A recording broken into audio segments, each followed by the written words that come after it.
जरूर कीजिएगा। यहाँ पर फ्रेंड्स अब हम लोग स्टार्ट करेंगे। देखिए फ्रेंड्स, यहाँ पर ये प्रश्न आपका जो है कि 6 to 8 में पूछा गया है। TRE 3 में जो री एग्ज़ाम हुआ था उसमें फ्रेंड्स 127 नंबर का प्रश्न देखिए क्या पूछा गया था। दो न्यूरॉन्स के बीच के अंतराल को क्या कहा जाता है, ठीक है।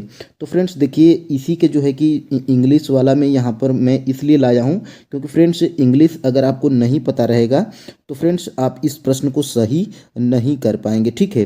तो देखिए, दो न्यूरॉन्स के बीच के अंतराल को क्या कहा जाता है, तो अंतर ग्रंथ कहा जाता है। ऑप्शन नंबर ए तो बिल्कुल राइट आंसर है, ठीक है। लेकिन बात करेंगे कि सर ये कहाँ से पूछा गया है, तो फ्रेंड्स अगर आप 10th की NCERT खोलेंगे, ठीक है, साइंस का, और चैप्टर नंबर 6 है आपका नियंत्रण एवं समन्वय। देखिए फ्रेंड्स, मैं चैप्टर इसलिए बता रहा हूँ कि आप उसमें जाकर देख पाओ, ठीक है। तो यहाँ पर देखिए 10th की NCERT के चैप्टर 6 से ये प्रश्न बिल्कुल आपका जो है कि बना था। और यहाँ पे आप देख सकते हैं, ये देखिए मैं NCERT से ही जो है कि स्क्रीनशॉट यहाँ पे उठाया हूँ। और यहाँ पे देखिए फ्रेंड्स, ये प्रश्न बिल्कुल आप यहाँ पे समझ पा रहे होंगे। दो तंत्रिका कोशिका के मध्य खाली स्थान को क्या कहा जाता है, ठीक है। तो देखिए सेनेप्स, ऑप्शन नंबर बी बिल्कुल राइट आंसर है। सेनेप्स कहा जाता है। यहाँ पर आप जूम करके देख पाएंगे, यहाँ पे आपको सेनेप्स दिख रहा होगा, ठीक है। अब आप इस प्रश्न को यहाँ से समझिए, देखिए तब आपको समझ में आएगा कि हाँ इस इंग्लिश वाले से हमें क्या फ़ायदा है, ठीक है। तो देखिए यहाँ पे सेनेप्स यहाँ पर दिया गया है। अगर आपको इंग्लिश पता रहेगा, और यह आप देखिए NCERT के बिल्कुल NCERT से ही पूछा गया है। 10th की NCERT चैप्टर 6 नियंत्रण एवं समन्वय, ठीक है। और फ्रेंड्स यहाँ पर अगर आप जाएंगे तो देखिए एक वानस्पतिक हार्मोन है। देखिए ये PRT में पूछा गया था, TRE 3 में, ठीक है। और देखिए बिल्कुल यहीं से डिक्टो यहीं पे प्रश्न यहीं पे उठा लिया गया था। आप देखिए वानस्पतिक हार्मोन या पादप हार्मोन एक ही होता है, आप कंफ्यूज नहीं होंगे। और देखिए फ्रेंड्स, यहीं से ये प्रश्न आपका उठाया गया था, ठीक है। तो देखिए ये सारे प्रश्न आपके जो है कि NCERT से उठाए जा 6 to 8 का ये पेपर है। 6 to 8 का ये पेपर है। और फ्रेंड्स ये देखिए एक स्थिर स्थिति से शुरू करते हुए राहुल 30 सेकेंड में 6 मीटर सेकेंड का वेग प्राप्त करने के लिए अपनी साइकिल चलाता है। यानी कि फ्रेंड्स यहाँ पर देखिए, ये आपके साइंस में पूछा गया गणितीय वाला प्रश्न है, ठीक है। ये आपके TRE 3.0 6 to 8 मैथ और साइंस वाले में ये प्रश्न जो है कि पूछ लिया गया था। देखिए ये सवाल अगर मान लीजिए कि आपको नहीं पता है, लेकिन फ्रेंड्स आप जो है कि क्लास 9th की NCERT और क्लास 10th की NCERT साइंस की अगर आप पढ़े रहते तो फ्रेंड्स बिल्कुल अगर आपके जहन में ये रहता तो आप बिल्कुल यहाँ पे लगा सकते थे। देखिए फ्रेंड्स, यहाँ से ये प्रश्न देखिए बिल्कुल यहीं से पूछा गया है। ये देखिए क्लास ये जो है कि 9th की NCERT है। चैप्टर नंबर क्या है, गति। देखिए यहाँ से सेम प्रश्न उठाकर पूछा गया। देखिए विरामा अवस्था से राहुल अपनी साइकिल को चलाना शुरू करता है। देखिए बिल्कुल डाटा का भी हेरफेर नहीं है। और देखिए यहाँ से आंसर क्या निकल के आया है, तो आंसर देखिएगा फ्रेंड्स, यहाँ से निकल के 2 आंसर आया है। 0 पॉइंट यहाँ पे देखिएगा 0.2 मीटर प्रति सेकेंड स्क्वायर, और यहाँ से देखिए -0.4 मीटर प्रति सेकेंड स्क्वायर। तो यहाँ से ये प्रश्न पूछा गया था। और ये देखिए बिल्कुल सेम प्रश्न आपके जो है कि NCERT की बुक से ही उठाया जा रहा है। अगर फ्रेंड्स आप जो है कि यहाँ से ये पता होगा तो बिल्कुल आप बिल्कुल ऑप्शन नंबर ए को ट्रिक करते और जो है कि आपका 1 नंबर मिल जाता। फ्रेंड्स देखिए बहुत सारे सोर्स नहीं हैं, सिर्फ आपको क्लास 9th की और 10th की NCERT साइंस को बढ़िया तरीके से पढ़ लेना है। चाहे वो आप PRT के स्टूडेंट हैं, चाहे वो आप 6 to 8 के स्टूडेंट हैं। यहाँ पे देखिए, ये देखिए ये उसी वाले पेपर में जो पहला प्रश्न मैं बताया था उसी वाले पेपर में पूछा गया है। ये देखिए, यदि कार का द्रव्यमान 1500 किलोग्राम है तो कार का वेग 30 किमी प्रति घंटा से 60 किमी प्रति घंटा तक बढ़ाने के लिए क्या कार्य करना होगा। इसका राइट आंसर क्या है फ्रेंड्स, ध्यान से देखिएगा। यहाँ से ये प्रश्न देखिए कहाँ से पूछा गया है। जैसे ही आप क्लास 9th की NCERT कार्य तथा ऊर्जा वाले चैप्टर में आप जब जाएंगे तो यहाँ से देखिए ये प्रश्न यहीं से पूछा गया है। यहाँ से देखिए ये उदाहरण 10.4 वाला ये उदाहरण है। और यहाँ से मैं देखिए प्रश्न भी लिखा हूँ 124। तो यहीं से ये प्रश्न पूछा गया। बिल्कुल अंकों का भी हेर फेर नहीं है, बिल्कुल आंसर देखिए क्या निकल के आया है। यहाँ पे देखिए 15,000 1 लाख जो है कि 1,56,225 जूल। और देखिए आपका इसमें राइट आंसर क्या है, 1,56,000, यहाँ से देखिएगा, यहाँ से 1,56,225 जूल। तो यहाँ से ऑप्शन नंबर फ्रेंड्स ए बिल्कुल आप ट्रिक करते और निकल जाते, आपका 1 नंबर यहाँ पे मिल जाता। तो देखिए गणित वाले भी प्रश्न साइंस के आपके बिल्कुल इन्हीं बुक्स के एग्जाम्पल से ही उठा के डायरेक्टली पूछा जा रहा है। तो फ्रेंड्स ये बुक्स आपके लिए बहुत ही महत्वपूर्ण है, चाहे वो आप पीआईटी के स्टूडेंट हैं, चाहे वो आप 6 to 8 के स्टूडेंट हैं। तो साइंस के जो है कि बिल्कुल डर खत्म हो जाएगी जब आप क्लास 9th की और क्लास 10th की एनसीईआरटी को पढ़ लेंगे। यहाँ से देखिए ये उसी वाले पेपर में मैंने ऊपर 2 प्रश्न बताया, उसी पेपर में देखिए टीआरई 3.0 6 to 8 मैथ और साइंस वाले में ही 115 नंबर का प्रश्न पूछा गया था। एक कार 4 घंटे में 200 किमी की दूरी तय करती है, इसकी औसत गति क्या है? तो इसका राइट आंसर क्या है, ऑप्शन नंबर सी मैं बता दे रहा हूँ। और देखिए ये प्रश्न कहाँ पूछा गया है, तो देखिएगा ध्यान से, यहाँ से देखिए बिल्कुल यहीं से ये प्रश्न जो है कि पूछा गया है। आइए इसे उदाहरण के द्वारा समझे। एक कार 2 घंटे में 100 किमी की दूरी तय करती है, इसकी औसत चाल 50 किमी प्रति घंटा है। कार पूरे समय करने में 50 किमी प्रति हावर की चाल से चलती है। तो v बराबर S/T से आप जो है कि करेंगे, तो यहाँ भी 50 आया है, बस उसमें क्या कर दिया है, उसमें जो है कि बस आपको 200 कर दिया था। तो बिल्कुल सेम वही प्रश्न है जो कि आपके जो है कि एग्ज़ाम में पूछा गया है। और यहाँ पे देखिए 200 है, इसको 4 कर दिया है। और वहाँ क्या था, तो वहाँ 100 था और यहाँ पे 200 था, यहाँ पे 2 था, तो यहाँ पे 50 वैसे भी आ रहा है और यहाँ पे बस 200 कर दिया है और यहाँ पे क्या कर दिया है, 4 कर दिया है, तो बस वहीं फिर 50। तो यहाँ पे आपका राइट आंसर क्या है, ऑप्शन नंबर सी। तो फ्रेंड्स अगर ये दोनों बुक्स अगर आप पढ़ लेते हैं तो साइंस की डर बिल्कुल आपको ख़त्म हो जाएगी। और देखिए अब हम लोग चलते हैं, यहाँ पे ये देखिए ये भी प्रश्न आपका जो है कि पूछा गया था और इस चैप्टर को हम लोगों ने कल ही कंप्लीट किया था टीआरई 3.0 6 to 8 मैथ और साइंस वाले में। उसी वाले पेपर में देखिए पृथ्वी की सतह पर गुरुत्वाकर्षण के कारण त्वरण लगभग है, तो 9.8 मीटर प्रति सेकेंड स्क्वायर है। और ये देखिए क्लास 9th की एनसीईआरटी जब चैप्टर नंबर आप गुरुत्वाकर्षण में जाएंगे, यहाँ पे देखिए चैप्टर नंबर गुरुत्वाकर्षण और गुरुत्वाकर्षण वाले में जाएंगे तो यहाँ से बिल्कुल देखिएगा, यहाँ से देखिए पृथ्वी के गुरुत्वीय त्वरण का मान कितना होता है, g बराबर 9.8 मीटर प्रति सेकेंड स्क्वायर। देखिए मैं 150 नंबर का प्रश्न भी लिखा हूँ। और बिल्कुल फ्रेंड्स मैं क्लास 9th की एनसीईआरटी और क्लास 10th की एनसीईआरटी को मैं पूरा कंप्लीट कर चुका हूँ, वहाँ से जो है कि आप लोग जाके देख सकते हैं। और यहाँ से अब हम लोग देखते हैं, ये देखिए ये उसी वाले पेपर में पूछा गया है, ये भी उसी वाले पेपर में पूछा गया है। देखिए नाइट्रोजन के सही इलेक्ट्रॉनिक विन्यास को दर्शाता है 2 और 5। और यहाँ से देखिए जैसे ही आप खोलेंगे, यहाँ से देखिएगा परमाणु की संरचना क्लास 9th की एनसीईआरटी, तो यहाँ से देखिए नाइट्रोजन का इलेक्ट्रॉनिक विन्यास देखिए 2 और 5, यहाँ पे देखिए नाइट्रोजन का इलेक्ट्रॉनिक विन्यास 2 और 5, यहाँ पे देखिए इलेक्ट्रॉनों का वितरण। तो बिल्कुल फ्रेंड्स सारे प्रश्न आपके इन्हीं दोनों बुक्स से आ जाते हैं। ये भी देखिए उसी वाले पेपर में पूछा गया है, 133 नंबर का शब्द किसी सर्किट में विद्युत शक्ति का प्रतिनिधित्व नहीं करता है।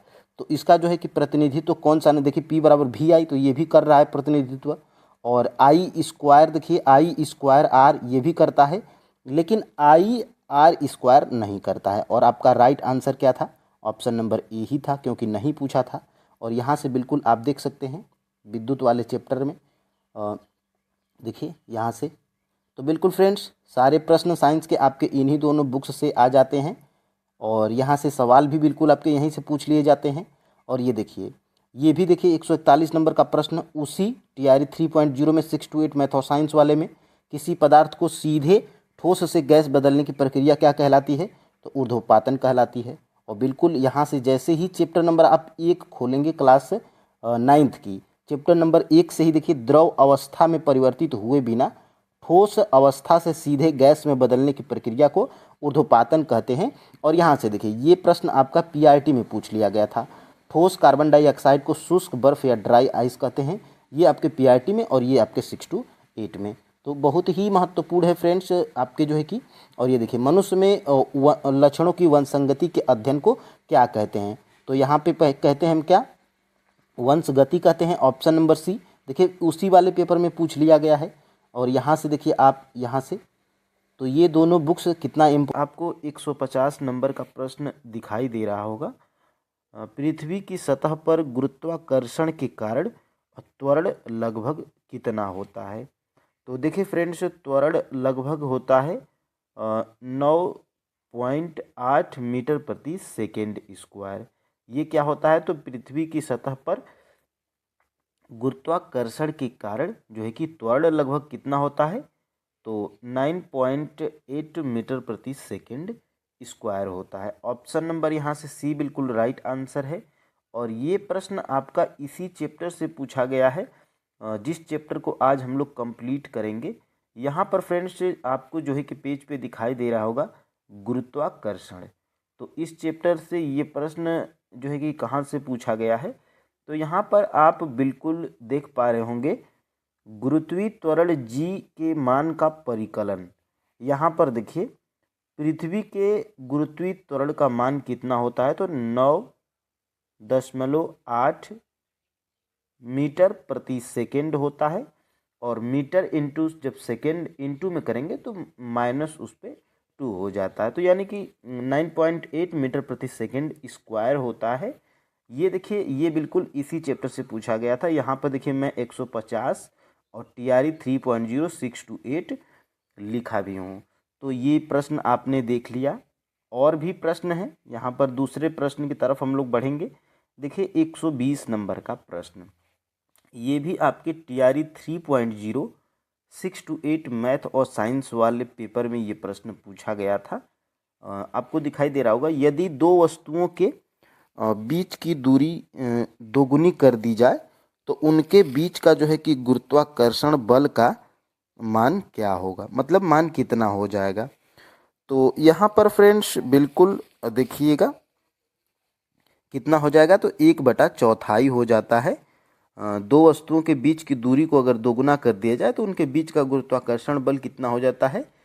1/4 हो जाता है। ये देखिए TRE 3.0 628 मैथ और साइंस वाले पेपर में ये प्रश्न पूछा गया था। देखिए TRE 1, TRE 2 और TRE 3 के सभी क्वेश्चंस पेपर फाइनल आंसर की के साथ में टेलीग्राम चैनल पे डाल दिया हूँ। वहाँ से फ्रेंड्स आप लोग डाउनलोड करके देख लीजिएगा। और यहाँ से ये प्रश्न देखिए कहाँ से पूछा गया है। तो यहाँ पर आप सबसे पहले देखिएगा गुरुत्वाकर्षण चैप्टर, और ये प्रश्न देखिए कहाँ से पूछा गया है। तो बिल्कुल यहाँ पे आपको दिखाई दे रहा होगा गुरुत्वाकर्षण का सार्वत्रिक नियम। तो यहाँ पर फ्रेंड्स देखिए विश्व का प्रत्येक पिंड प्रत्येक अन्य पिंड को एक बल से आकर्षित करता है जो दोनों पिंडों के द्रव्यमान के गुणनफल के समानुपाती तथा उनके बीच की दूरी के वर्ग के व्युत्क्रमानुपाती होता है। यानी कि फ्रेंड्स देखिए प्रश्न में कहा क्या गया है, यहाँ पे और भी देख लीजिए। यहाँ से अगले पेज पे देखिए, यहाँ से FD के वर्ग के व्युत्क्रमानुपाती है। इस कथन का अर्थ है यदि D को 6 गुना कर दिया जाए तो F कितने गुना हो जाएगा? 36 गुना हो जाएगा। तो 2 गुना करेंगे तो वो कितना हो जाएगा? 1/1/4 हो जाएगा। तो यही जो है कि इस प्रश्न में कहा गया है। यहाँ पर देखिए F बराबर कितना है? तो 1/D²। तो इस फार्मूले पे अगर इस प्रश्न को भी अगर फार्मूला अगर आपको याद रहेगा और इस प्रश्न को अगर आप बनाएंगे तो यहाँ पे फ्रेंड्स बिल्कुल ये प्रश्न भी आपका बन जाएगा। और यहाँ से आप देखिए कितना होता है? तो F बराबर 1/D² होता है। ठीक है, तो D क्या है? दूरी है। तो दूरी को अगर दोगुना कर दिया जाएगा तो बल कितना हो जाएगा? तो देखिए F बराबर कितना हो जाएगा? दूरी को दोगुना करना है। ठीक है, तो दोगुना करना है तो यहाँ पे कितना हो जाएगा? 2 हो जाएगा और 2 पे 2। तो यही कहा गया है कि F कितना हो जाएगा? तो 1/4 हो जाएगा। तो ये फार्मूला अगर फ्रेंड्स आपको याद रहेगा तो आप प्रश्न को बना पाएंगे बिल्कुल सहजता से। आप जो है कि सारे ठीक है। तो यहाँ पे देखिए आपको क्या पढ़ना है ये क्लियर हो जाएगा। यहाँ पर देखिए 119 नंबर का प्रश्न, खाद्य पदार्थों के डिब्बे टीन में लेपित होते हैं जिंक से नहीं, क्यों? क्यों होते हैं? तो फ्रेंड्स यहाँ पर देखिए 119 का जो है कि आपका तो ऑप्शन नंबर यहाँ पे बी राइट आंसर हो जाता है।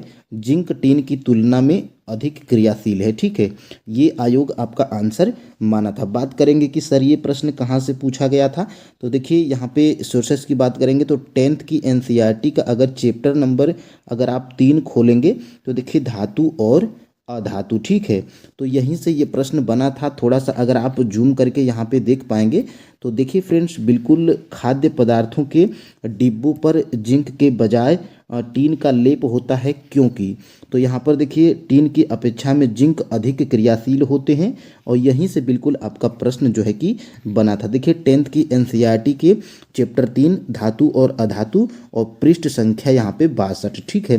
तो देखिए फ्रेंड्स ऐसा एनालिसिस जो है कि पूरे यूट्यूब पे कोई नहीं कराएगा, क्योंकि फ्रेंड्स हमने पूरा एनसीईआरटीज को पढ़कर तब यहाँ पे एनालिसिस को यहाँ पे कराया जा रहा है, ठीक है। तो देखिए 116 नंबर का प्रश्न क्या कह रहा है, यहाँ पे ये प्रश्न आपका पूछा गया था।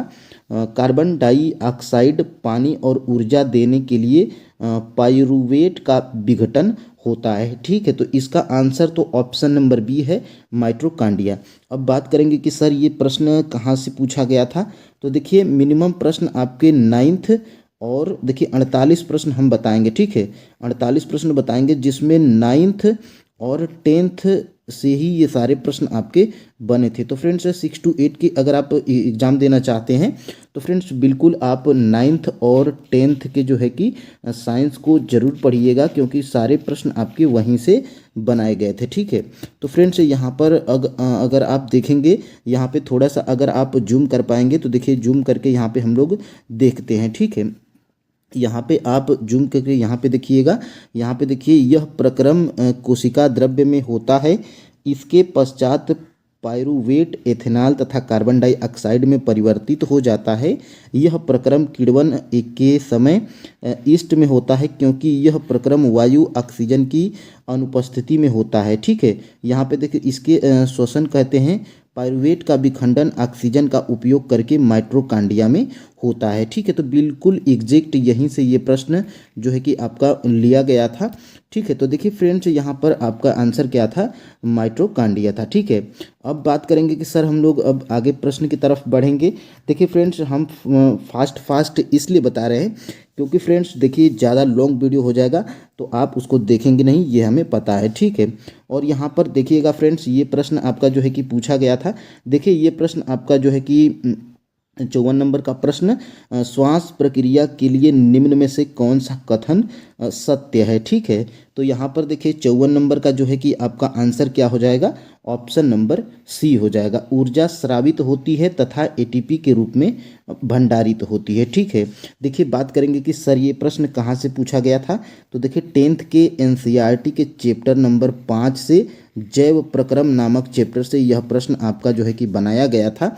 और यहाँ पे अगर आप जूम करके यहाँ पे आप देख पाइएगा तो यहाँ पर देखिए कोशिकीय श्वसन द्वारा मोचित ऊर्जा तत्काल ही एटीपी नामक अणु के संश्लेषण में प्रयुक्त हो जाती है, ठीक है। तो देखिए ये आपका जो है कि प्रश्न बिल्कुल एग्जैक्ट यहीं से उठाया गया था आपके 10th की एनसीईआरटी के चैप्टर नंबर 5 से, ठीक है। तो देखिए फ्रेंड्स टीआरई 4.0 की जो है कि वैकेंसीज लगभग आपकी अप्रैल और मई के आसपास ही होगी, तो आपके पास टाइम है और टाइम है फ्रेंड्स, तो बिल्कुल हमने एनसीईआरटी बताया है। अगर आप लेना नहीं चाहते हैं तो आप जो है कि वीडियो के डिस्क्रिप्शन में जब जाएंगे तो फ्रेंड्स आपको वहाँ पे एक लिंक मिलेगा और उस लिंक पे आप जब क्लिक करेंगे तो फ्रेंड्स वहाँ से आप सभी क्लास के एनसीईआरटीज को डाउनलोड कर पाइएगा, ठीक है। तो देखिए यहाँ पर 130 नंबर का प्रश्न, एक सीधे विद्युत धारावाही चालक के चारों ओर चुंबकीय क्षेत्र रेखाएं होती हैं, ठीक है। तो देखिए इसका आंसर तो आपका है ऑप्शन नंबर सी है, संकेंद्रित वृत्त है। लेकिन फ्रेंड्स बात करेंगे कि ये प्रश्न आपका जो है कि कहाँ से पूछा गया था, तो यहाँ पर आप देख पाइएगा 10th की एनसीईआरटी के चैप्टर नंबर 12 से, जिस चैप्टर का नाम है क्या, तो विद्युत धारा के चुंबकीय प्रभाव, ठीक है। अब फ्रेंड्स आप इसको अगर जूम कर पाइएगा तो यहाँ पे आप देख सकते हैं। यहाँ पर अगर आप जूम करके देखेंगे तो देखिए फ्रेंड्स यहाँ पर कहाँ पे यहाँ पे देख सकते हैं आप, यहाँ पे देखिए प्रवाहित चुंबकीय क्षेत्र से दूर घट जाता है। ठीक है, तो यहाँ पे विद्युत धारावाही चालक से दूर हट जाता है। यहाँ पे आप देख सकते हैं फ्रेंड्स, देखिए यहाँ पे देखिए उसके चारों ओर उत्पन्न चुंबकीय क्षेत्र को निरूपित करने वाले संकेंद्री वृत्तों का साइज बड़ा हो जाता है। ठीक है, तो संकेंद्री वृत्त यहाँ पे आपको दिख रहा होगा। तो फ्रेंड्स बिल्कुल ये प्रश्न आपका जो है कि एग्जैक्ट यहीं से उठाया गया था आपके 10th की एनसीईआरटी के चैप्टर नंबर 12 से। तो इसका आंसर क्या है? ऑप्शन नंबर सी है यहाँ पर। ठीक है, अब फ्रेंड्स हम लोग आगे बढ़ेंगे और यहाँ पे हम लोग देखेंगे, देखिए निम्नलिखित में से कौन सा नाइट्रोजन के सही इलेक्ट्रॉनिक विन्यास को दर्शाता है। ठीक है, तो इसका आंसर है ऑप्शन नंबर यहाँ पर सी है 128 का। ठीक है, अब देखिए बात करेंगे कि सर ये प्रश्न आपका कहाँ से पूछा गया था। तो देखिए 10th की एनसीईआरटी के चैप्टर नंबर 3 से, जिस चैप्टर का नाम है धातु एवं अधातु। ठीक है, अब बात करेंगे कि सर इसको कहाँ पर यहाँ पे दिया गया है। तो यहाँ पे आप देख सकते हैं नाइट्रोजन के इलेक्ट्रॉनिक विन्यास यहाँ पर बिल्कुल एग्जैक्ट यहाँ पर दिया गया है। 7 होता है और यहाँ पे 2 और 5 यहाँ पे आपको दिख रहा होगा। तो फ्रेंड्स बिल्कुल एग्जैक्ट ये प्रश्न आपका जो है कि यहीं से उठाया गया था। ठीक है, तो देखिए सारे प्रश्न आपके बिल्कुल, अगर आप एनसीईआरटी पढ़े रहेंगे फ्रेंड्स तो बिल्कुल आप प्रश्नों को जो है कि बना पाएंगे। ठीक है, अब देखिए ये प्रश्न आपका 149 नंबर का है। लोहे के फ्राइंग पैन को जंग लगाने से बचाने के लिए निम्नलिखित में से कौन सी विद्युत उपयुक्त है। ठीक है, तो देखिए यहाँ पर 149 का आपका आंसर क्या है? ऑप्शन नंबर बी है, जिंक की परत लगाना। ठीक है, तो देखिए ये प्रश्न कहाँ से पूछा गया था, बात करेंगे कि ये प्रश्न कहाँ से बना था। तो देखिए 10th की एनसीईआरटी के चैप्टर नंबर 3 से धातु एवं अधातु से। तो फ्रेंड्स आप यहाँ पे गौर भी कीजिएगा कि एक एक चैप्टर से लगभग आपके 2-2, 3-3, 4-4 प्रश्न भी बन गए हैं। ठीक है, तो बिल्कुल आप यहाँ पे अगर पढ़े रहेंगे तो देखिए अगर आप इसको जूम कर पाइएगा, यहाँ पे देखिए 2 नंबर का जो है कि प्रश्न। देखिए फ्रेंड्स अगर आप एनसीईआरटी अगर पढ़ेंगे तो इसमें जो अभ्यास में जितने भी प्रश्न दिए रहते हैं ये वेरी वेरी मोस्ट इम्पोर्टेंट प्रश्न होते हैं। ठीक है, जो है कि यही प्रश्न आपके जो है कि एग्जाम में पूछे जाते हैं। तो यहाँ पे आप देख पाइएगा लोहे के बिल्कुल एग्जैक्ट, देखिए यही प्रश्न, लोहे के फ्राइंग पैन को जंग से बचाने के लिए निम्नलिखित में से कौन सी विधि उपयुक्त है। तो यहाँ पे आप देख सकते हैं ऑप्शन नंबर सी, जिंक की परत चढ़ाकर। ठीक है, तो बिल्कुल एग्जैक्ट यहीं से ये प्रश्न आपका जो है कि उठाया गया था 10th की एनसीईआरटी के चैप्टर नंबर 3 से। ठीक है, अब फ्रेंड्स आगे बढ़ेंगे और यहाँ पे देखेंगे मनुष्यों में लक्षणों की वंशागति के अध्ययन को क्या कहा जाता है। तो ऑप्शन नंबर इसका राइट आंसर क्या है? ऑप्शन नंबर सी, वंशगति। अब बात करेंगे कि सर ये प्रश्न कहाँ पूछा गया था। देखिए ये ऐसा प्रश्न है, इसको आप इम्पोर्टेंट कर लीजिए। देखिए ये TRE 1 हो, TRE 2 हो, TRE 3 हो, कैंसिल वाला एग्जाम हो, ये सभी में प्रश्न पूछा गया है। ठीक है, तो यहाँ पे आप देख सकते हैं 10th की एनसीईआरटी के चैप्टर नंबर 8 है, जिसका नाम है आनुवंशिकता। ठीक है, यहीं से ये प्रश्न आपका जो है कि बनाया गया था। यहाँ पे आप बिल्कुल अगर आप जूम कर पाइएगा तो जूम करके देखिएगा, यहाँ पर मानव में लक्षणों की वंशगति के नियम इस बात पर आधारित हैं कि माता एवं पिता दोनों ही समान मात्रा में आनुवंशिक पदार्थ को संतुलित शिशु में स्थानांतरित करते हैं। ठीक है, तो बिल्कुल वंशगति यहाँ पे जो है कि यही नियम है और मेंडल का योगदान है इसमें। ठीक है, तो यहीं पे ये प्रश्न बिल्कुल एग्जैक्ट यहीं से उठाया गया था आपके 10th के एनसीईआरटी से। ठीक है, तो देखिए फ्रेंड्स यहाँ पे आपको आप गौर कर रहे होंगे कि मिनिमम ज़्यादा से ज़्यादा प्रश्न 10th की एनसीईआरटी से पूछे गए हैं। ठीक है, साइंस के प्रश्न। तो यहाँ पे अगर आप प्राइमरी के स्टूडेंट हैं या तो 6 to 8 के स्टूडेंट हैं तो फ्रेंड्स आप बिल्कुल 6 से 10 तक आप एनसीईआरटीज़ को बिल्कुल जियोग्राफी, साइंस और हिस्ट्री के पोर्शन को अगर आप कंप्लीट कर पाते हैं तो फ्रेंड्स यकीन मानिए आप जो है कि TRE 4 में 100+ स्कोर आप आराम से कर पाइएगा। ठीक है, अगर आपकी तैयारी बेहतर रही तो। ठीक है, यहाँ पे आप देख सकते हैं ये प्रश्न, यदि कार का द्रव्यमान 1500 किलोग्राम है तो कार का वेग 30 किमी घंटा से 60 किमी घंटा तक बढ़ाने के लिए क्या कार्य करना होगा। ठीक है, तो देखिए एग्जैक्ट फ्रेंड्स ये तो आपका जो है कि सवाल है साइंस का, और सवाल ही बिल्कुल एग्जैक्ट यहाँ पर जो है कि एनसीईआरटी के अभ्यास में दिया गया है। और यहाँ पे इसका आंसर क्या है? तो 124 की बात करेंगे तो ऑप्शन नंबर ए तो आपका राइट आंसर है। ठीक है, ये प्रश्न आपके देखिए 9th के एनसीईआरटी के कार्य एवं ऊर्जा के चैप्टर से यहाँ पर उठाया गया है। ठीक है, अगर आप इसको जूम करके देखेंगे तो यहाँ पर आप देख सकते हैं 156 जो है कि 156 250 जूल यहाँ पर बिल्कुल आपको एग्जैक्ट दिख रहा होगा। तो ये सवाल जो है कि आपके एनसीईआरटी से ही उठाया गया था, जो कि 9th के एनसीईआरटी से। ठीक है, तो फ्रेंड्स अगर आप एनसीईआरटी को पढ़िएगा तो बिल्कुल एक एक पॉइंट को आप यहाँ पे नोट डाउन करिएगा। ठीक है, ये प्रश्न देखिए, किसी वस्तु को स्थिर वेग पर बनाए रखने के लिए आवश्यक बल, तो एग्जैक्ट ये हमें एनसीईआरटी में प्रश्न नहीं मिला है। ठीक है, लेकिन इसका आंसर आपको बता दें कि उपर्युक्त में से कोई नहीं इसका आंसर आयोग माना था। ठीक है, लेकिन फ्रेंड्स आप जो है कि वेग 9th में चैप्टर है उसमें आप जाएंगे तो यहाँ पे इसको क्लियर कर पाइएगा। ठीक है, अब देखिए फ्रेंड्स, यहाँ पर वह घटना जिसके कारण आकाश नीला दिखाई देता है। ठीक है, तो बात करेंगे कि सर 135 नंबर का प्रश्न जो है कि इसका आंसर क्या है।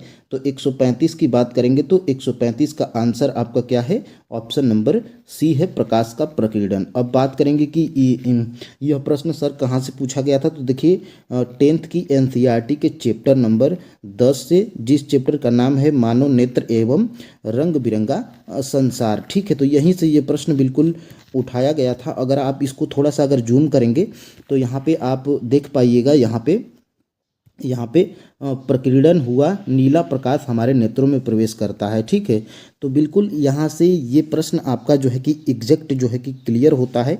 और यहाँ पे आप देख सकते हैं अत्यधिक ऊंचाई पर उड़ते हुए यात्रियों को आकाश काला प्रतीत होता है, क्योंकि इतनी ऊंचाई पर प्रकीर्णन सुस्पष्ट नहीं होता है। ठीक है, तो बिल्कुल ये प्रश्न एग्जैक्ट आपके 10th की एनसीईआरटी के चैप्टर नंबर 10 से, मानव नेत्र एवं रंग बिरंगा संसार वाले चैप्टर से उठाया गया था। ठीक है, तो बिल्कुल फ्रेंड्स आपके लिए फ्रेंड्स, अगर हम इतना मेहनत किए हैं, बिल्कुल 4 या 5 घंटा बिल्कुल जो है कि खुद पढ़े हैं, एनालिसिस किए हैं, तब यहाँ पे आपको यहाँ पे करवा रहे हैं।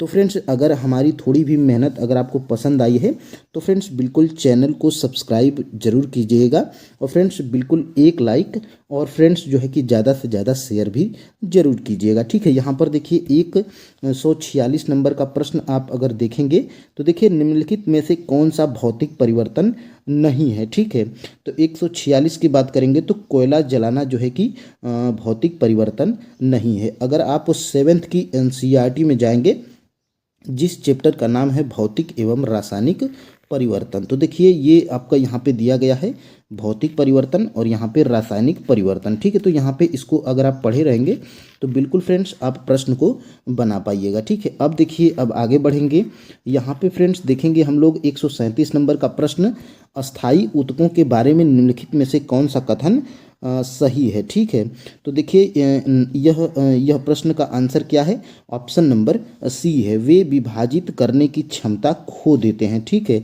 देखिए ये प्रश्न बात करेंगे कि सर कहाँ से पूछा गया था। तो 9th की एनसीईआरटी के चैप्टर ऊतक है चैप्टर का नाम, यहीं से ये प्रश्न आपका जो है कि उठाया गया था। और यहाँ पे देखिए फ्रेंड्स, यहाँ पर आप बिल्कुल एग्जैक्ट अगर आप जूम करके थोड़ा सा अगर आप पढ़िएगा तो देखिए अस्थाई ऊतक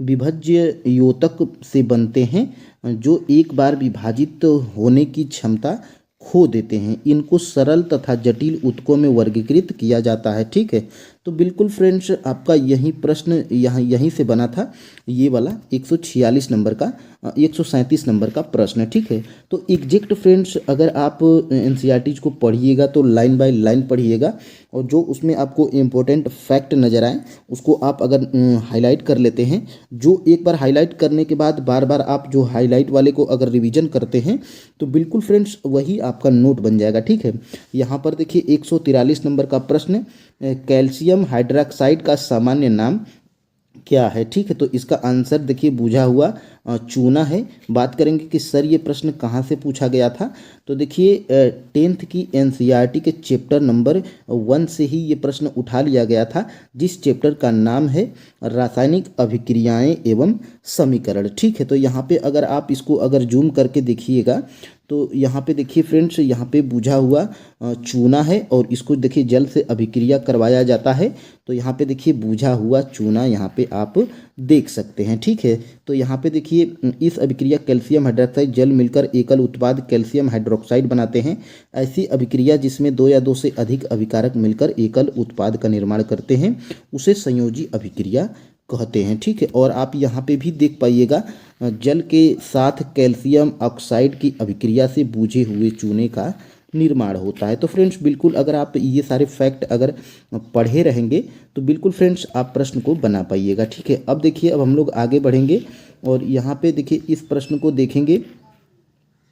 पौधों में विभज्य योतक ऊतक का क्या कार्य है। देखिए सेम टू सेम यहीं से प्रश्न एक और उठाया गया था और एक और प्रश्न यहाँ पे आप देख सकते हैं 9th के एनसीईआरटी के चैप्टर का नाम है ऊतक। यहीं से ये प्रश्न आपका जो है कि बनाया गया था और 123 का आपका आंसर क्या है, विकास। ठीक है, तो विकास आप यहाँ पे टिक किए होंगे तो आपको 1 नंबर मिल गया होगा। लेकिन फ्रेंड्स अगर आप 9th की एनसीईआरटी को अगर आप पढ़े रहेंगे तो यहाँ पे आप देख पाइएगा पौधों में वृद्धि कुछ निश्चित क्षेत्रों में होती है। ऐसा विभाजित ऊतकों के उन भागों में पाए जाने के कारण होता है। ऐसे ऊतकों को विभज्योतक भी कहा जाता है। ये विभज्योतक किस भाग में स्थित है। ठीक है, तो यहाँ पे वृद्धि आपको दिख रहा होगा और वृद्धि आपने बाल विकास पढ़ा होगा तो उसमें आपको वृद्धि और विकास एक ही होता है, यहाँ पे आपको क्लियर हो गया होगा। ठीक है, अब फ्रेंड्स आगे बढ़ेंगे और यहाँ पे हम लोग देखेंगे कार्य का एसआई मात्रक क्या है। ठीक है, तो कार्य का एसआई मात्रक यहाँ पे जूल होता है। ऑप्शन नंबर सी आपका राइट आंसर है। ये प्रश्न आपके 9th के एनसीईआरटी के चैप्टर नंबर जो है कि कार्य एवं जूल से पूछा गया था। यहाँ पे आपको क्लियर हो रहा होगा। यहाँ पे अगर आप देखेंगे, देखिए यहाँ पे बल का मात्रक न्यूटन मीटर या जूल होता है। ठीक है, तो यहीं से ये प्रश्न डिक्टो यहीं से उठाया गया था। ठीक है, ये प्रश्न जो कि अब हम लोग आगे बढ़ेंगे और यहाँ पे फ्रेंड्स देखिए 112 नंबर का प्रश्न, निम्नलिखित में से कौन सा असंतृप्त हाइड्रोकार्बन है। ठीक है, तो 112 नंबर का प्रश्न, इसका आंसर क्या है, इथीन है। ठीक है, यहाँ पे बात करेंगे कि सर ये प्रश्न कहाँ से उठाया गया था। तो यहाँ से देखिए 10th की एनसीईआरटी के चैप्टर जिसका नाम है कार्बन एवं उसके यौगिक। ठीक है, तो यहाँ पे आप देख पाइएगा संतृप्त और असंतृप्त हाइड्रोकार्बन के बारे में यहाँ पर दिया गया है आपके 10th की एनसीईआरटी में। ठीक है, तो बिल्कुल सारे प्रश्न आपके जो है कि 9th और 10th और मिनिमम ज़्यादा से ज़्यादा प्रश्न आपके 10th की एनसीईआरटी से उठाया गया है, साइंस के सारे प्रश्न। ठीक है, और यहाँ पे फ्रेंड्स अगर आप इसको देख पाइएगा, निम्नलिखित में से कौन सा पादप हार्मोन है। ठीक है, तो कौन सा पादप हार्मोन है, 140 नंबर का जो है कि आपका आंसर क्या है, ऑप्शन नंबर डी है। ठीक है, एक से अधिक। अब देखिए ये बात करेंगे कि सर ये प्रश्न आपका कहाँ से पूछा गया था। तो देखिए 10th के एनसीईआरटी के चैप्टर नंबर 6 जिसका नाम है नियंत्रण एवं समन्वय। देखिए फ्रेंड्स ये 10th का वो चैप्टर है नियंत्रण एवं समन्वय जिससे आपके 6 से 7 प्रश्न देखे गए हैं। ठीक है, टीआरई 3 में। अब देखिए इसको अगर आप जूम कर पाइएगा तो यहाँ पे अगर आप जूम कर पाइएगा तो देखिए यहीं से एक और प्रश्न यहाँ पे आपको दिख रहा होगा, निम्नलिखित में से कौन सा पादप हार्मोन है। ठीक है, तो बिल्कुल डिक्टो यहीं से प्रश्न उठाया गया था, आपके एग्जाम में पूछ लिया गया था। ठीक है, अब फ्रेंड्स हम लोग आगे बढ़ेंगे और आगे देखेंगे अगले प्रश्न की तरफ। देखिए निम्नलिखित में से कौन सा खाद्य श्रृंखला का निर्माण करता है। ठीक है, तो खाद्य श्रृंखला का निर्माण देखिए ये इसका आंसर क्या है, ऑप्शन नंबर ए है। ठीक है, 129 का ऑप्शन नंबर ए है। ठीक है, लेकिन ये प्रश्न कहाँ से बना था। तो देखिए आपके 10th की एनसीईआरटी के चैप्टर नंबर 13 जिसका है लास्ट चैप्टर है हमारा पर्यावरण। ठीक है, तो ये प्रश्न बिल्कुल आपका जो है कि यहीं से बनाया गया था और यहाँ पे आप देख सकते हैं ये प्रश्न यहाँ पे बिल्कुल यहीं से बना था। ठीक है, और इसको हम नीचे इसको बढ़िया से एक्सप्लेन करेंगे। ठीक है, तो अब हम लोग आगे बढ़ते हैं। ठीक है, और देखिए फ्रेंड्स मिनिमम आपके सारे प्रश्न यहीं से बने थे, यहाँ पे आपको क्लियर हो रहा होगा। ठीक है, अब देखिए लाइकेन किस वायु प्रदूषक के प्रति संवेदनशील होते हैं। ठीक है, तो ये प्रश्न जो है कि 125 का आपका आंसर क्या हो जाएगा, ऑप्शन नंबर सी वाला बिल्कुल राइट आंसर है। और बात करेंगे 117 नंबर के प्रश्न की, किस उप परमाणविक कण का द्रव्यमान नगण्य होता है। तो 117 का जो है कि ऑप्शन नंबर आपका सी राइट आंसर है, इलेक्ट्रॉन। और देखिए फ्रेंड्स ये एग्जैक्ट प्रश्न आपके जो है कि एनसीईआरटीज में नहीं मिला है। लेकिन फ्रेंड्स देखिए, आपके पास अगर लुसेंट होगी तो उसमें ये प्रश्न बिल्कुल दिया गया है। ठीक है, अब बात करेंगे आगे। देखिए 2-4 प्रश्न आपके ऐसे हैं जो कि एनसीईआरटीज में नहीं मिले हैं। ठीक है, कोई भी ऐसा एग्जाम हो तो 2-4 प्रश्न ऐसे फ्रेंड्स जरूर आते हैं जो कि लगभग 5 या 10% लोग ही उसको सॉल्व कर पाते हैं। ठीक है, देखिए 122 नंबर का प्रश्न, ब्यूटेनॉन कार्यात्मक समूह वाला 4 कार्बन यौगिक है। ठीक है, तो देखिए कीटोन जो है कि इसका आंसर है ऑप्शन नंबर बी। बात करेंगे कि ये प्रश्न कहाँ से पूछा गया है, तो देखिए 10th की एनसीईआरटी के चैप्टर 4 कार्बन एवं उसके यौगिक। ठीक है, चैप्टर नंबर 4 से यह प्रश्न पूछ लिया गया था। और यहाँ पे अगर आप इसको जूम करेंगे तो देखिएगा, यहाँ पे देखिए ब्यूटेनॉन चतुर कार्बन यौगिक है जिसका प्रकार्यात्मक समूह क्या है, तो कीटोन भी आपको यहाँ पे ऑप्शन में दिख रहा होगा। तो फ्रेंड्स डिक्टो यह प्रश्न आपके जो है कि आपके 10th की एनसीईआरटी के चैप्टर नंबर 4 से, जिसका नाम है कार्बन एवं उसके यौगिक। ठीक है, अब देखिए फ्रेंड्स हम लोग आगे बढ़ेंगे और यहाँ पे देखिए ये इसको हम कहे थे कि नीचे बढ़िया से एक्सप्लेन करेंगे। तो देखिए 140 नंबर का जो प्रश्न था, निम्नलिखित में से कौन सा पादप हार्मोन है, तो देखिए ये प्रश्न जो है कि इसका आंसर क्या है, तो इसका आंसर फ्रेंड्स आपका ऑप्शन नंबर डी है। एक से अधिक हम ऊपर बता चुके हैं। देखिए ये प्रश्न आपके जो है कि 10th के एनसीईआरटी के चैप्टर नंबर 6, जिसका नाम है नियंत्रण एवं समन्वय। ठीक है, तो देखिए इसको जो है कि यहाँ पे ऊपर तो हम बता ही चुके हैं। यहाँ पर देखिए, यहाँ से ये प्रश्न आपको दिख रहा होगा। और इसी चैप्टर में थोड़ा सा विस्तार में अगर आप जाएंगे तो यहाँ पे आप देख सकते हैं पादप प्रकाश को यहाँ पे देख सकते हैं, पादप हार्मोन का दूसरा उदाहरण। यहाँ पे फ्रेंड्स आप देखिए ध्यान से, पादप हार्मोन का दूसरा उदाहरण जिब्रेलिन ऑक्सीन की तरह तने की वृद्धि में सहायक होते हैं। साइटोकाइनिन कोशिका विभाजन को प्रेरित करता है। ठीक है, तो यहाँ पे आपको जिब्रेलिन, ऑक्सीन और साइटोकाइनिन आपको दिख रहा होगा। और यही सारे प्रश्न, यही सारे ऑप्शन में आपको यहाँ पे दिए गए थे, जिब्रेलिन, साइटोकाइनिन और ऑक्सीन। और इसी के कारण इसका जो है कि एक से अधिक आंसर हो गया था ऑप्शन नंबर डी। देखिए 10th के एनसीईआरटी के चैप्टर 6 नियंत्रण एवं समन्वय मोस्ट इंपॉर्टेंट चैप्टर है। ठीक है, अब देखिए फ्रेंड्स आगे बढ़ेंगे और हम लोग देखेंगे अगले प्रश्न को। देखिए पृथ्वी की सतह पर गुरुत्वाकर्षण के कारण त्वरण लगभग कितना होता है, तो देखिए इसमें आप कंफ्यूज नहीं होइएगा। 9.8 मीटर प्रति सेकंड स्क्वायर जो है कि इसका आंसर था 150 नंबर का प्रश्न का। और यह देखिए 9th के एनसीईआरटी के चैप्टर नंबर जो है कि गुरुत्वाकर्षण से उठाया गया था। ठीक है, चैप्टर का नाम है गुरुत्वाकर्षण। और यहाँ पे आप देख पाइएगा, यहाँ पर बिल्कुल यहाँ पे पृथ्वी के गुरुत्वीय त्वरण का मान यहाँ पे 9.8 मीटर प्रति सेकंड स्क्वायर। ठीक है, तो देखिए बिल्कुल यहाँ पे इनको आप देख के देखिए, पृथ्वी की त्रिज्या होती है ये, और पृथ्वी का ये द्रव्यमान होता है, और सार्वत्रिक गुरुत्वीय नियतांक ये होता है। तो इसको ऑप्शन में अगर दे दिया जाए तो बिल्कुल आप कन्फ्यूज नहीं होंगे।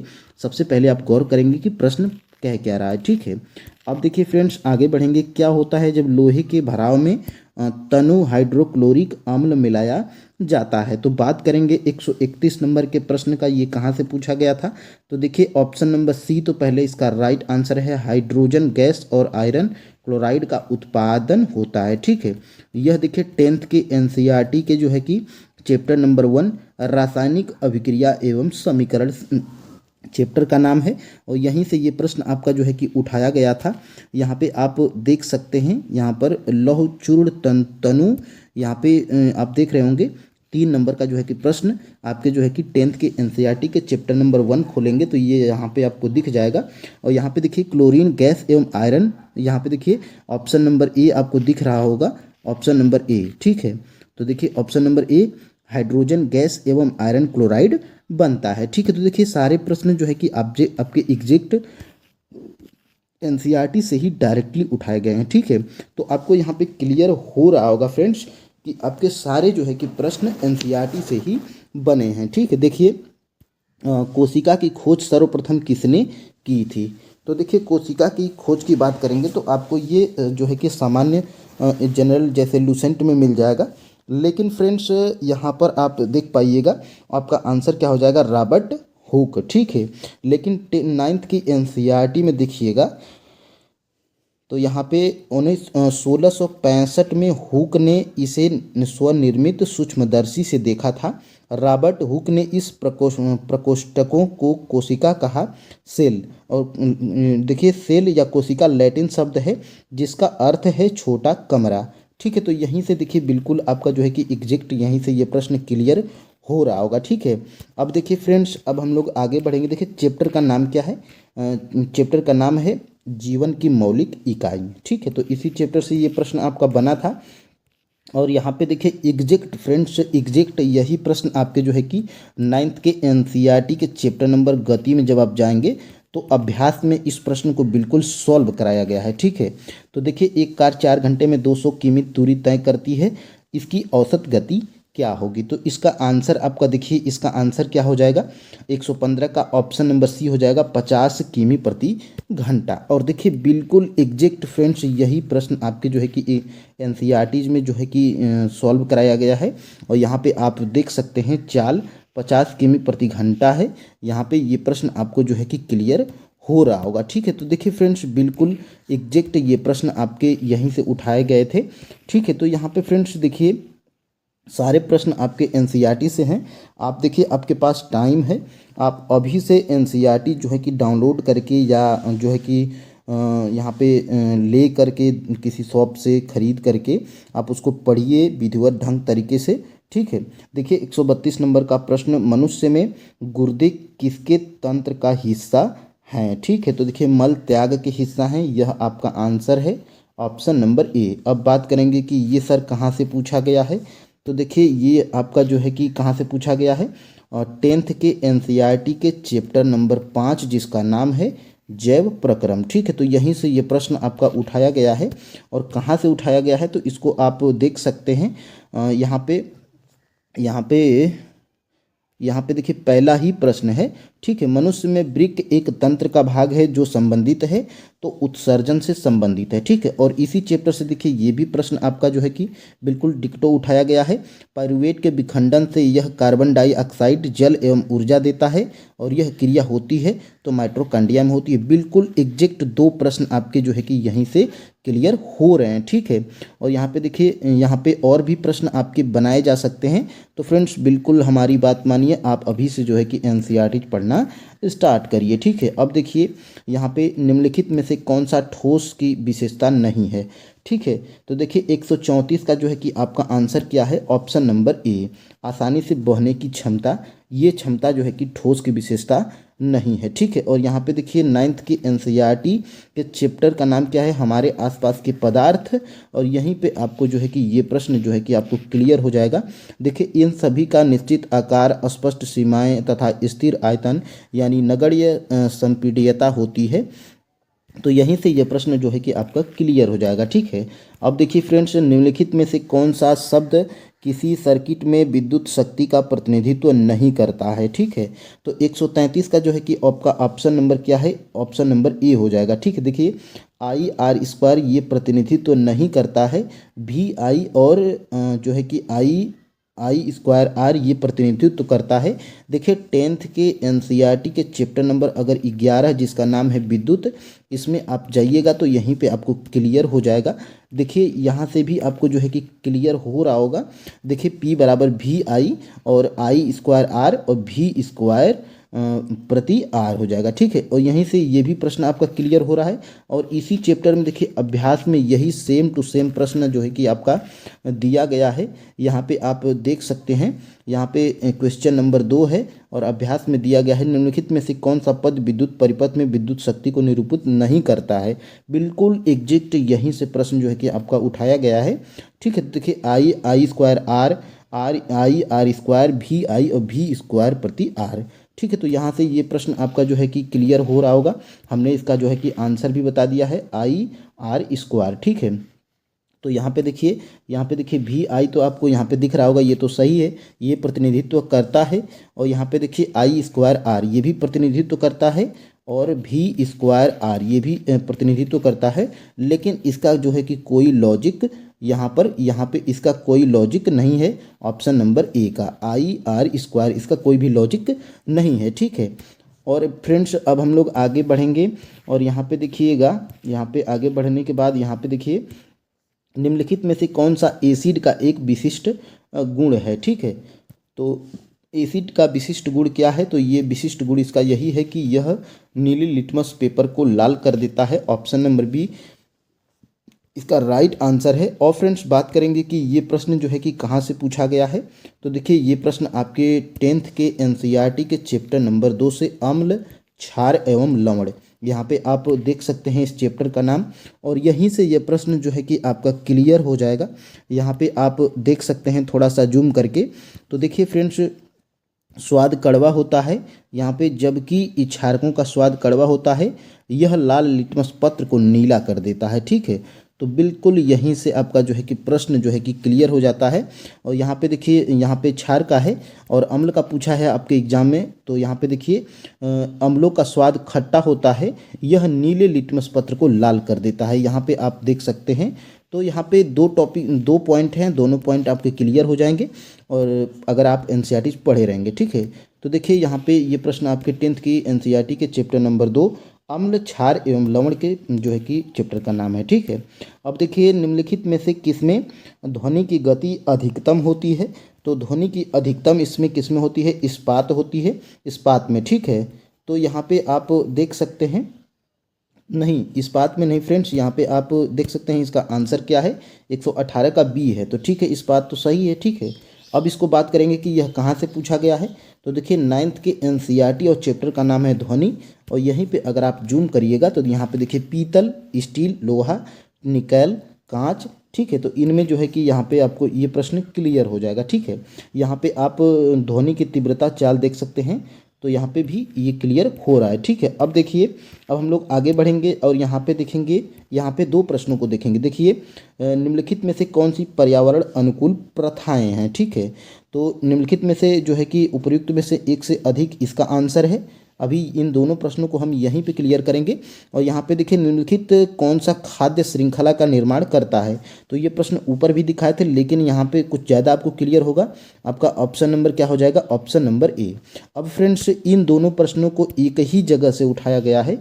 यहाँ पे अगर आप कहाँ पे देखेंगे, तो देखिए 9th, यहाँ पे देखिए 10th के एनसीईआरटी चैप्टर नंबर 13 जो कि लास्ट चैप्टर है हमारा पर्यावरण। अब यहीं पे हमारे पर्यावरण में जब आप जाएंगे तो यहाँ पे सबसे पहले तो यहाँ पे देखिए, यहाँ पे दिया गया है आहार श्रृंखला का निर्माण करते हैं, तो यहाँ पे देखिए घास, बकरी और मानव। ठीक है, तो यहाँ पे ऑप्शन नंबर बी यहाँ पे आपको दिख रहा होगा, 2 नंबर का प्रश्न यही एग्जैक्ट उठाया गया था। ठीक है, और यहाँ पे देखिए निम्नलिखित में से कौन पर्यावरण मित्र व्यवहार कहलाते हैं, तो देखिए बाजार जाते समय सामान के लिए कपड़े का थैला ले जाना, और कार्य समाप्त हो जाने पर लाइट, बल्ब तथा पंखे का स्विच बंद करना, और माँ द्वारा स्कूटर में विद्यालय छोड़ने के बजाय तुम्हारा विद्यालय तक पैदल जाना। उपयुक्त में से सभी, तो उपयुक्त में से सभी और एग्जैक्ट फ्रेंड्स यही प्रश्न, यही ऑप्शंस भी यहाँ पर दिए गए हैं। देखिए बाजार जाते समय, यहाँ पे देखिए बाजार जाते समय यहाँ पे देखिए अनावश्यक लाइटें और पंखे बंद कर दें, और यहाँ पे देखिए अपनी माँ द्वारा अपने स्कूटर पर आपको छोड़ने के बजाय पैदल स्कूल जाना, खरीदारी करते समय सामान रखने के लिए कपड़े का थैला ले जाना। तो एक से अधिक, बिल्कुल एग्जैक्ट यहीं से प्रश्न जो है कि आपका उठाया गया था। कहाँ से, तो फ्रेंड्स 10th की एनसीईआरटी के चैप्टर नंबर 13 से।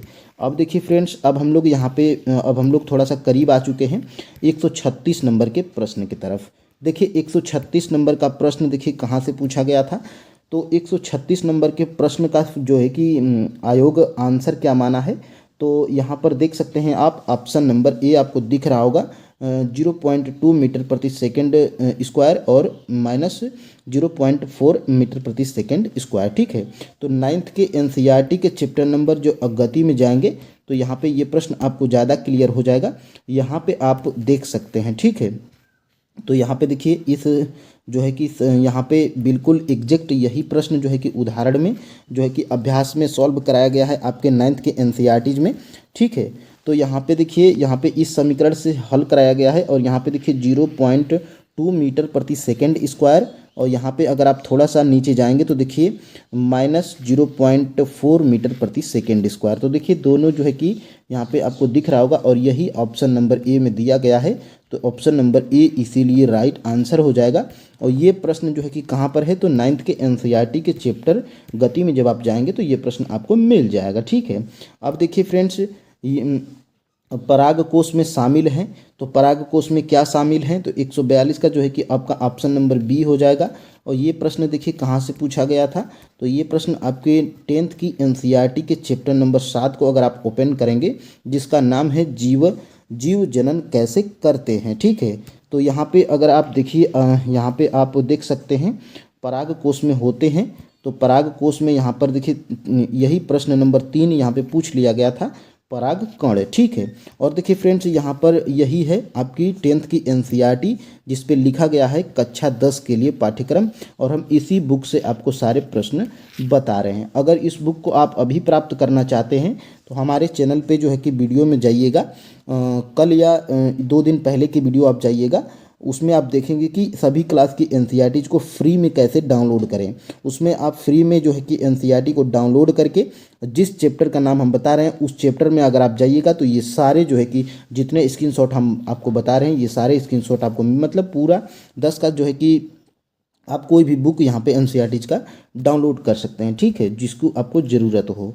ठीक है, तो अब हम लोग आगे बढ़ेंगे और यहाँ पे देखिएगा निम्नलिखित में से किस मंडल में मौसम संबंधी घटना होती है। ठीक है, तो मौसम संबंधी घटना क्षोभ मंडल में होती है। ऑप्शन नंबर जो है कि ए वाला बिल्कुल राइट आंसर हो जाएगा। देखिए ये हमको साइंस में नहीं मिला है, ये हमको जियोग्राफी में मिला है। ठीक है, तो 7th की एनसीईआरटी जिसमें भूगोल के जो है में आप जाएंगे, चैप्टर का नाम है वायु, और इसी में आपको जो है कि मिल जाएगा। और यहाँ पे देखिए उसी में से हम डाउनलोड करके स्क्रीनशॉट लिए हैं। यहाँ पे देखिए, यहाँ पे क्षोभ मंडल यहाँ पे आपको दिख रहा होगा, यह परत वायुमंडल की सबसे महत्वपूर्ण परत है। इसकी औसत ऊंचाई 13 किलोमीटर। हम इसी मंडल में मौजूद वायु में सांस लेते हैं। मौसम की लगभग सभी घटनाएं जैसे वर्षा, कोहरा एवं ओला वर्षण इसी परत के अंदर होती है। तो यहाँ पे ये प्रश्न आपको क्लियर हो रहा होगा। ठीक है, अब देखिए फ्रेंड्स, अब हम लोग आगे बढ़ेंगे और यहाँ पे देखेंगे निम्नलिखित में से कौन सा वेक्टर जनित रोग नहीं है। तो देखिए कौन सा वेक्टर जनित रोग नहीं है, तो इसका आंसर है ऑप्शन नंबर बी, याक्षमा। अगर आप इसको इंग्लिश में देखेंगे तो इसको टीबी कहते हैं। देखिए 9th के एनसीईआरटी के चैप्टर हम बीमार क्यों होते हैं, अगर इस चैप्टर को आप खोलेंगे तो यहीं पे ये प्रश्न आपको जो है कि बिल्कुल एग्जैक्ट जो है कि मिलेगा। ठीक है, अब देखिए फ्रेंड्स, अब हम लोग आगे बढ़ेंगे और यहाँ पे देखिए क्या होता है जब प्रकाश हवा से कांच के स्लैब में प्रवेश करता है। देखिए 148 नंबर का जो है कि आपका आंसर क्या है, ऑप्शन नंबर सी, यह सामान्य की ओर झुकता है। ठीक है, यह देखिए 10th की एनसीईआरटी के चैप्टर अगर जो है कि लाइट यानी कि प्रकाश में जाएंगे, यह शायद आपका 6वां या 7वां चैप्टर होगा। इसमें अगर आप यहाँ पे अगर जूम करके देखिएगा तो विरल माध्यम से सघन माध्यम में जो है कि गमन करने वाली प्रकाश की किरण धीमी हो जाती है तथा अविलंब की ओर झुक जाती है। ठीक है, तो यहीं से आपका जो है कि ये प्रश्न जो है कि बनाया गया था। तो देखिए फ्रेंड्स, एनसीईआरटी को आपको जो है कि बारीक से पढ़ना है और उसमें जो हर एक चैप्टर में अभ्यास में जितने भी प्रश्न हैं उसको बना लेना है और मेन टॉपिक को आपको जो है कि हाईलाइट करते हुए पढ़ना है। ठीक है, देखिए सारे प्रश्न एनसीईआरटी से बनते हैं, कौन सा कब पॉइंट पूछ लिया जाए ये कोई भरोसा नहीं है। और ख़ास तौर से तो फ्रेंड्स बीपीएससी का कोई भरोसा नहीं है, वो कहाँ से प्रश्न पूछ सकती है। ठीक है, देखिए 113 नंबर का प्रश्न यहाँ पे आप देख सकते हैं, कोशिका के चारों ओर की झिल्ली कहलाती है। तो यहाँ पे देखिए क्या कहलाती है, तो प्लाज्मा झिल्ली कहलाती है। ऑप्शन नंबर बी इसका राइट आंसर है। अब बात करेंगे कि ये कहाँ से पूछा गया है, तो देखिए 9th की एनसीईआरटी के चैप्टर अगर आप जाएंगे जीवन की मौलिक इकाई, तो इस चैप्टर में आपको यहाँ पे कुछ मिलेगा, यहाँ पे देखने को मिलेगा। देखिए प्लाज्मा झिल्ली अथवा कोशिका झिल्ली, यह कोशिका झिल्ली की सबसे बाहरी परत होती है। यहाँ पे आप देख सकते हैं प्लाज्मा झिल्ली कुछ पदार्थों को अंदर तथा बाहर आने जाने देती है, यह अन्य पदार्थों की गति को भी रोकती है। ठीक है, तो बिल्कुल ये प्रश्न जो है कि आपका यहीं से बना था। अब हम लोग फ्रेंड्स आगे बढ़ेंगे और यहाँ पे आप देख सकते हैं न्यूटन के गति के दूसरे नियम के अनुसार किसी वस्तु का त्वरण सीधे अनुपातिक होता है। तो इसका आंसर क्या है? तो इसका answer friends option number D है, एक से अधिक। ठीक है, एक से अधिक इसमें सही है ऑप्शन नंबर डी। यह प्रश्न देखिए आपके 9th के एनसीईआरटी के चैप्टर अगर बल एवं गति आप इसमें खोल के अगर आप देखिएगा तो इसमें ये प्रश्न आपको क्लियर हो जाएगा, F बराबर m है। ठीक है, तो यहाँ पे जो है कि यहाँ पे वस्तु पर लगने वाला बल ये भी सही है, और वस्तु के द्रव्यमान का व्युत्क्रम ये भी सही है, और यहाँ पे जो है कि वस्तु का द्रव्यमान ये गलत है। तो इसमें दोनों सही था, इसीलिए एक से अधिक यानी कि आपका ऑप्शन नंबर डी वाला बिल्कुल राइट आंसर हो गया था। ठीक है, अब देखिए फ्रेंड्स, अब हम लोग आगे बढ़ेंगे और यहाँ पे देखिएगा किसी पदार्थ को सीधे ठोस से गैस में बदलने की प्रक्रिया क्या कहलाती है। तो देखिए फ्रेंड्स, ये आपको जो है कि किसी कॉमन बुक में भी मिल जाएगी, लेकिन हम लोग आज एनसीईआरटीज देख रहे हैं। तो देखिए फ्रेंड्स, अगर आप जियोग्राफी, साइंस और हिस्ट्री जो है कि 6 से 10 तक अगर आप पढ़ लेते हैं तो फ्रेंड्स यकीन मानिए आप जो है कि TRE4 में अच्छा स्कोर कर पाइएगा। और जो है कि नॉर्मली करंट अफेयर्स के लिए आप स्पीडी का ले लीजिएगा, और जो है कि नॉर्मल BPSC द्वारा आयोग द्वारा पूछे गए सभी मैथ और रीजनिंग के अगर प्रश्नों को बना लीजिएगा। और अगर आपके पास टाइम बचे, जैसे MTS ग्रुप डी और SSC GD जैसे रीजनिंग मैथ के अगर प्रश्नों को बना लीजिएगा, तो बिल्कुल फ्रेंड्स आप हमारी यकीन मानिए आप TRE4 में 95+ ही आप स्कोर करने वाले हैं, यानी कि आप एक सीट पक्की कर लीजिएगा। ठीक है, तो यहाँ पे देखिए ये प्रश्न जो है कि इसका ऊर्ध्वपातन इसका आंसर है, और यहाँ पे आप देख सकते हैं 9th के एनसीईआरटी के चैप्टर नंबर अगर आप जाएंगे हमारे आसपास के पदार्थ, तो यहाँ पे आप देख सकते हैं इस अवस्था में परिवर्तित हुए बिना ठोस अवस्था से सीधे गैस और वापस ठोस से बदलने की प्रक्रिया को ऊर्ध्वपातन कहा जाता है। ठीक है, तो यहीं से एग्जैक्ट प्रश्न आपका बना था। अब देखिए फ्रेंड्स, अब हम लोग आगे बढ़ेंगे। देखिए, यदि दो वस्तुओं के बीच की दूरी दोगुनी कर दी जाए तो उनके बीच गुरुत्वाकर्षण बल का क्या होगा? तो 1/4 हो जाएगा। ऑप्शन नंबर जो है कि ए वाला बिल्कुल राइट आंसर है, क्योंकि आयोग भी हमारा माना था। ठीक है, फाइनल आंसर की में देखिए 9th के एनसीईआरटी के चैप्टर नंबर अगर गुरुत्वाकर्षण में जाएंगे तो यहाँ पे अभ्यास में इस प्रश्न को सॉल्व कराया गया है, जिसका देख सकते हैं आप 1/4 हो जाएगा। ठीक है, और यहाँ पे देख सकते हैं दो कण के बीच की दूरी, यानी कि सेम डिक्टो प्रश्न यहीं से जो है कि आपका पूछा गया था। ठीक है, अब देखिए फ्रेंड्स, अब हम लोग आगे बढ़ेंगे श्वास। अब देखिए, अब हम लोग उन प्रश्नों को देखेंगे। देखिए 40 प्रश्न आपके जो है कि मैथ के आए थे और 40 प्रश्न साइंस के आए थे, जिसमें साइंस के हम लोग 40 प्रश्नों को आज हम लोग देख चुके हैं। और जो जनरल में जो 40 प्रश्न आपके पूछे जाते हैं, तो देखिए फ्रेंड्स 40 प्रश्न जो पूछे गए थे, तो उसमें से देखिए 8 करंट अफेयर्स के, 8 मैथ के, 8 जियोग्राफी के, 8 साइंस के। तो अब हम लोग 40 तो देख चुके हैं पूरे साइंस के। ठीक है, और हम लोग उसी पेपर में से जो 8 नंबर पूछा था साइंस जनरल स्टडीज में, यानी कि GK GS वाले पोर्शन में, तो अब हम लोग उन 8 जो है कि साइंस के प्रश्नों को देखेंगे। ठीक है, तो देखिए श्वास प्रक्रिया के लिए निम्न में से कौन सा सत्य है? तो ये हम ऊपर आपको दिखा चुके हैं। 10th की एनसीईआरटी के पेज नंबर 97 पे जाएंगे तो ये प्रश्न जो है कि आपको मिल जाएगा। देखिए, कोशिका श्वसन द्वारा मोचित ऊर्जा तत्काल ATP द्वारा नामिक संश्लेषित प्रयुक्त होती है। कोशिका के अन्य ईंधन यहाँ पे देख सकते हैं आप, यहाँ पे देख सकते हैं ये प्रश्न आपका जो है कि यहीं से लिया गया था। ठीक है, अब देखिए, अब हम लोग थोड़ा आगे बढ़ेंगे और देखेंगे हमारे शरीर में मलेरिया परजीवी का भंडारण। तो देखिए लूसेंट में भी दिया गया है और आपके जो है कि एनसीईआरटी में भी दिया गया है। अगर आप 12 की एनसीईआरटी बायोलॉजी में देखेंगे तो ये प्रश्न आपको मिल जाएगा। ठीक है, देखिए अब हम लोग आगे बढ़ेंगे और यहाँ पे देखेंगे निम्न में से कोलाइड नहीं है। ठीक है, तो ये प्रश्न देखिए यहाँ पे 9th के एनसीईआरटी से ही मिला था।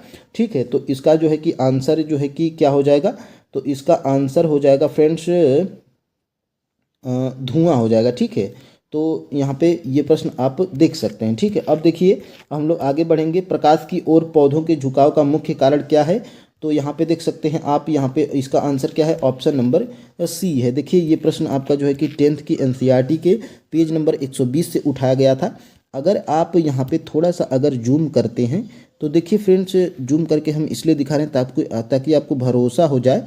यहाँ पे आप देख सकते हैं, यहाँ पे पादप की ओर मुड़ता हुआ दिखाई देता है। ठीक है, तो यहाँ पे आप साइटोकिनिन विभाजित कोशिका, यहाँ पे आप आखिरी सांद्र कोशिकाओं में पादप प्रकाश की ओर मुड़ता हुआ दिखाई देता है। तो यहीं से ये प्रश्न जो है कि ये लाइन यहीं से बनी थी।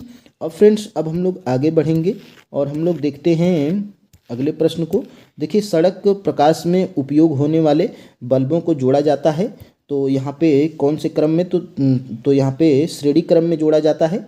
ठीक है, तो नियत रहती है। ठीक है, तो ये देखिए 10th के एनसीईआरटी से यह प्रश्न जो है कि 208 नंबर पेज से बनाया गया था। ठीक है, अब देखिए फ्रेंड्स, अब हम लोग आगे बढ़ेंगे और यहाँ पे हम लोग देख सकते हैं प्राकृतिक संसाधनों के संरक्षण के लिए अफ्रीकी सम्मेलन कब हुए थे।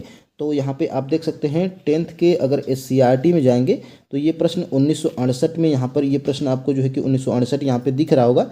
तो ऑप्शन नंबर जो है कि सी वाला बिल्कुल राइट आंसर हो जाएगा। ठीक है, अब देखिए फ्रेंड्स, अब हम लोग आगे बढ़ेंगे और यहाँ पे देखिए मैग्नीज का उपयोग कहाँ किया जाता है। शायद फ्रेंड्स ये साइंस का प्रश्न है कि साइंस में भी है और ज्योग्राफी में है, इसलिए हम साइंस के सभी प्रश्नों को करवा रहे हैं, तो इसीलिए इस प्रश्न को भी हम इसमें शामिल कर लिए हैं। ठीक है, तो मैग्नीज जो है कि इसका उपयोग क्या करने के लिए होता है, तो यहाँ पे आप देख सकते हैं कीटनाशक, यहाँ पे इसका प्रयोग पेंट कीटनाशक दवाओं बनाने के लिए किया जाता है। ठीक है, यहाँ पे आप देख सकते हैं बैटरियों के निर्माण में, फोटोग्राफी, चमड़ा एवं माचिस उद्योग में। ठीक है, तो इसका आंसर क्या हो जाएगा, उपर्युक्त में से एक से अधिक इसका आंसर हो जाएगा। ठीक है, अब देखिए फ्रेंड्स, अब हम लोग आगे बड़ी बात है फ्रेंड्स, 2 बुक्स से आपके सारे प्रश्न कवर हो जा रहे हैं, तो बहुत ही अच्छी बात है। और आप जो है कि पीआईटी के स्टूडेंट हैं, चाहे वो आप 6 to 8 के स्टूडेंट हैं, आप जो है कि क्या करिए, तो क्लास 9th की एनसीईआरटी साइंस की और क्लास 10th की एनसीईआरटी की साइंस की